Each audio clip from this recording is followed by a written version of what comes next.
Hey guys, what do you think? Let me know in the comments. And now on to the story. The Carter family arrived at their new home in Bristol just as the autumn wind swept through the streets. The Victorian house stood tall, its bricks weathered, its windows like watchful eyes. "This is it," Daniel Carter said with forced excitement, stepping out of the car. Emily looked up at the towering structure. "It feels bigger than in the pictures." 9-year-old Oliver clutched his toy car. "Does it have a secret room?" he asked, half joking. The realtor smiled nervously. "Well, you'll find plenty of rooms. Just one upstairs we never got to open. The previous owners misplaced the key. It's just storage." Oliver's eyes lit up.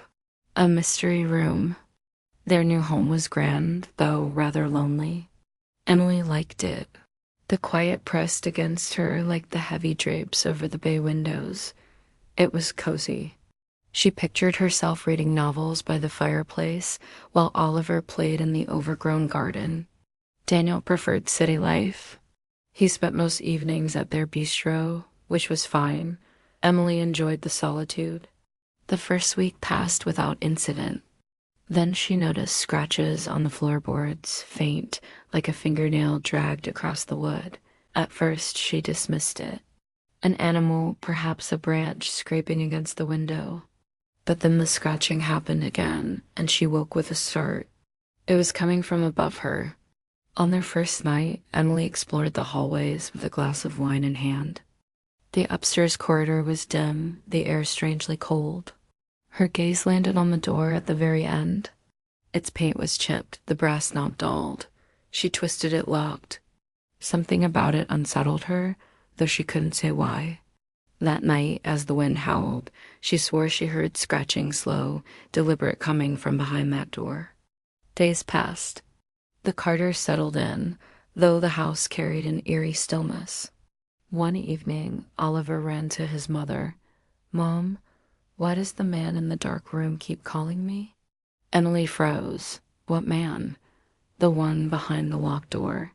He whispers my name at night. He says he wants to show me something." Emily's wine glass nearly slipped. "Sweetheart, it's just your imagination." But when she checked the door later, her blood ran cold. Tiny handprints covered the frame, smeared in dust, pressed from the inside. Daniel laughed when she told him, "It's an old house. Drafts, dust, creaks, it's in your head." But that night, as they lay in bed, a loud thud echoed from upstairs. Daniel grabbed a flashlight, annoyed. He checked every room except the locked one. When he returned, his face was pale. "What?" Emily asked. "They're knocking from inside the locked room." 2 weeks later, during a storm, lightning struck close by. The entire house shook. A loud bang came from upstairs. Emily rushed up and gasped. The locked door now stood wide open. Inside, the room was bare. No furniture, no windows, just four walls. Yet the air was ice cold, and the wooden floor was blackened in strange spots as though burned. Finally, Daniel said, trying to sound relieved, "It's just a room." But Emily's skin prickled. The moment she stepped inside, she heard a whisper, faint but clear, right in her ear, "You shouldn't have opened it." Unable to shake her unease, Emily went to the town library. She searched property records and found something chilling. In the 1940s, the house belonged to Thomas Grayson, a respected banker. His wife and young son disappeared one night. Neighbors claimed he locked them inside the upstairs room during an argument. Police investigated, but found nothing.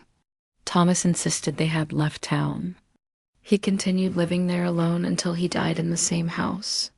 The locals whispered another version. Thomas buried their bodies beneath the floorboards of the empty room. Unable to shake her unease, Emily went to the town library. She searched property records and found something chilling. In the 1940s, the house belonged to Thomas Grayson, a respected banker. His wife and young son disappeared one night. Neighbors claimed he locked them inside the upstairs room during an argument. Police investigated, but found nothing. Thomas insisted they had left town. He continued living there alone until he died in the same house. The locals whispered another version. Thomas buried their bodies beneath the floorboards of the empty room. Emily showed Daniel the documents. "What do you think?" He asked. "I don't know. Maybe we should sell." But Daniel shook his head. "No way. This house has history. It just needs some love. We're not running away like those people." And so they stayed. That night, Emily found Oliver sitting upright in bed. "Who are you talking to?" she asked. "He says his name is Peter. He used to live here. He wants me to play with him." Emily's heart sank. "Oliver, there's no one there." But Oliver only smiled faintly, as though listening to something she couldn't hear. 3 nights later, Oliver vanished. Emily and Daniel tore through the house, shouting his name. Then they heard its soft crying from the empty room. They ran inside. Oliver stood in the center, staring at the far corner. "Oliver?" Emily screamed. She ran to grab him, but he wouldn't move. His lips trembled. "He wants to play hide and seek, but he always wins," he whispered. Daniel turned his flashlight toward the corner and froze. For just a moment, a figure stood there. A woman, gaunt, with hollow eyes and a jaw broken at an unnatural angle. Beside her, holding her hand, was a child. Its skin was gray, its bones visible through the thin flesh. The woman raised a finger to her lips. The light flickered, and they were gone. On the wall, deep into the plaster, were words scratched by something sharp. "We never left." Epilogue: the Carters sold the house months later, never speaking of what they saw. But neighbors still whisper at night. The upstairs window sometimes shows the silhouette of a woman cradling a child, staring down at the street, waiting.